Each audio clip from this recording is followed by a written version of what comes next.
dia a todos e a todas, senhores e senhoras vereadores, vereadoras, aqueles que nos assistem pela TV Câmara e também pelas redes sociais. O que me traz na tribuna nesta manhã de terça-feira é fazer uma menção e um registro das atividades que estão acontecendo desde ontem aqui no município de Pelotas, inerente à formação dos conselheiros tutelares. Está acontecendo, o município de Pelotas está sediando o 4º encontro estadual de conselheiros e ex-conselheiros tutelares da região sul.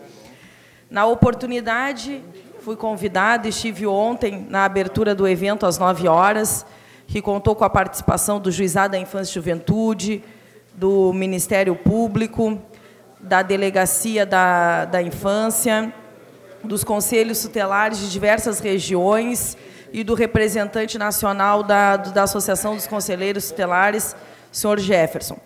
Foi um momento importante, um momento único de reflexão acerca da importância dos conselhos tutelares, acerca da importância de se registrar e se discutir diuturnamente a Lei 8.069, o Estatuto da Criança e do Adolescente, e desdobramentos trazidos com eles também a partir da Lei 12.010, que também regula e traz uma série de informações acerca dos processos de adoção e também acerca da estruturação e a questão institucional dos conselhos tutelares.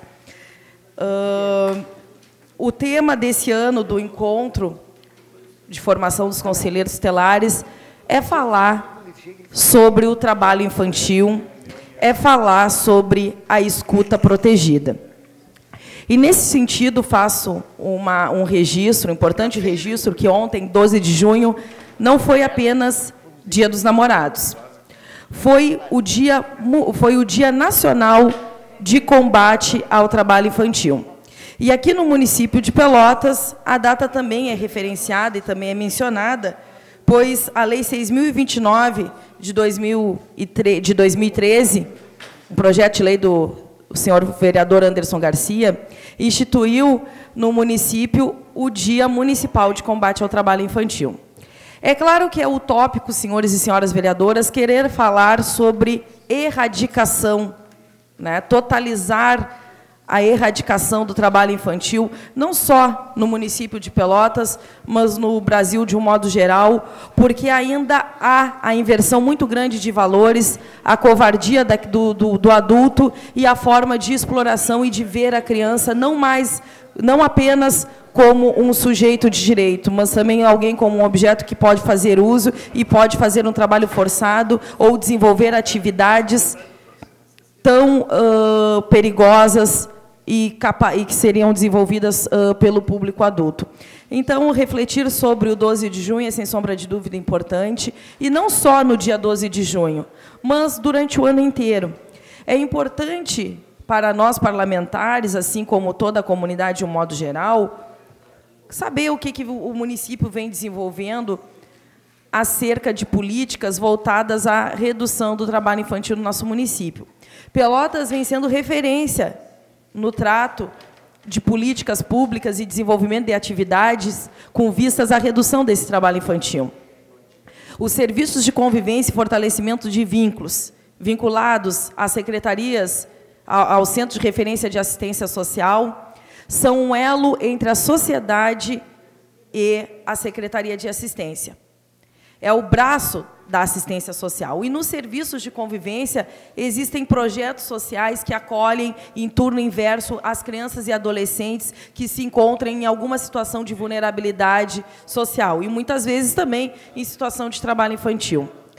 O município vem trabalhando com vistas a promover os direitos a promoção da família, e trazendo com isso programas e projetos que visam estruturar principalmente as mães e passar informações da importância de se qualificar e de que modo buscar a sua produção econômica, porque a gente sabe que muitas das crianças que se encontram em situação de trabalho infantil estão por uma situação econômica, estão por falta de condições financeiras da família e que, não tendo outro modo de, daqui a pouco, buscar recursos para poder desenvolver o mínimo possível e sustentar o mínimo possível o seio familiar, acabam utilizando as crianças, seja para reciclagem, seja na rua como uma forma de mendicância, que também é uma forma de trabalho infantil.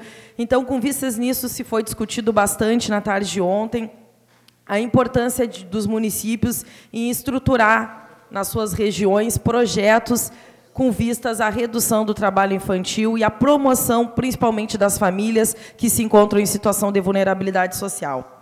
Foi também se falado sobre a escuta protegida, que é uma metodologia que visa humanizar o atendimento da criança ou adolescente quando vítima de abuso sexual. O atendimento humanizado dessas crianças e adolescentes, a escuta protegida, humanizada, com vistas em permitir que a criança fale aquilo que ela deseja falar e não aquilo que se deseja obter como resposta, né? Porque ouvir uma criança e adolescente vítima de abuso sexual é diferente de se inquirir o abusador. Se precisa ter o trato e um olhar atento e especial para a forma em que vai se escutar essa criança e esse adolescente. As comarcas, o Juizado da Infância e Juventude, o Ministério Público, eles devem ter em seus locais uma sala especializada para o atendimento dessa criança, desse adolescente. Uma sala lúdica, uma sala onde a criança possa conversar e, daqui a pouco, falar sobre a violência sofrida, mas de modo menos sofrido, de uma forma menos inquisitória e mais protegida, com uma sensação de que ela está ali conversando, desenhando, relatando aquele momento em que sofreu a violência, o abuso, mas que aquele momento de relato não seja um momento tão sofrido como foi o momento em que ela foi vitimizada e abusada. E pasmem-se, mas eu acredito que todos os vereadores e vereadoras sabem, nós temos muitos casos de violência sexual, de violência psicológica no nosso município. Muitas crianças são abusadas sexualmente, e eu sempre, quando as pessoas me questionavam e me perguntavam se tem realmente situações de abuso em Pelotas e se é frequente, eu sempre dizia assim, olha, as situações de abuso acontecem assim como acontecem em outras regiões. A diferença é que Pelotas não tem uma mídia, como tem aquele Balanço Geral e esses outros programas, que trazem à tona e divulgam essas situações, que não acho que seja correta, mas Pelotas não tem esse tipo de mídia, e por isso que daqui a pouco muitas pessoas não sabem. Então, por isso, da importância de, sim, se usar essa tribuna e falar da importância de se buscar, senhores parlamentares, contribuir e pensar projetos de lei que envolvam e que abarquem mais direitos às crianças e adolescentes, projetos de lei que vislumbrem garantir com efetivação a rede de garantia de direitos da infância e da juventude, projetos de lei que visem contribuir e auxiliar, assessorar o Poder Executivo na manutenção e estruturação dos conselhos tutelares de Pelotas, que hoje nós temos 6 conselhos tutelares e a situação ainda é muito precária. Não tem a estrutura necessária para atender da forma em que se espera as crianças ou adolescentes. Então, enfim, registrar esse momento de encontro dos conselheiros tutelares, a formação de conselheiros tutelares é importante, e principalmente chamar a atenção dos senhores e senhoras parlamentares de se discutir o tema e de se estruturar mecanismos para que possamos vislumbrar crianças e adolescentes com melhor estrutura. E também quero registrar que apresentei na casa um projeto de lei acerca da obrigatoriedade de afixação em locais públicos de cartazes falando da obrigatoriedade do atendimento à criança e adolescente enquanto sujeito de direito. Porque a Lei 8.069, ela traz que a primazia de atendimento, ela é, sem sombra de dúvida, importante quando se fala de criança e adolescente. E, muito embora se tenha uma lei federal falando sobre isso, nós encontramos e vemos, sim, as repartições públicas não cumprindo com essa primazia de atendimentos. Muitas vezes, ou basta ir, para quem nunca foi, ao Instituto Geral de Perícia, e que, quando se chega lá, tem crianças e adolescentes que necessitam fazer algum tipo de atendimento, e a prioridade ela não é vislumbrada. Não é vislumbrada. As pessoas acham que chegaram mais cedo, que chegaram na frente, que chegaram primeiro e que têm que ser atendidas. E não só lá, no pronto-socorro também. Basta ir no pronto-socorro, tem o atendimento pediátrico? Tem. Mas a criança ou adolescente tem a primazia de atendimento diante da situação de urgência e emergência. É claro que tem que se avaliar isso.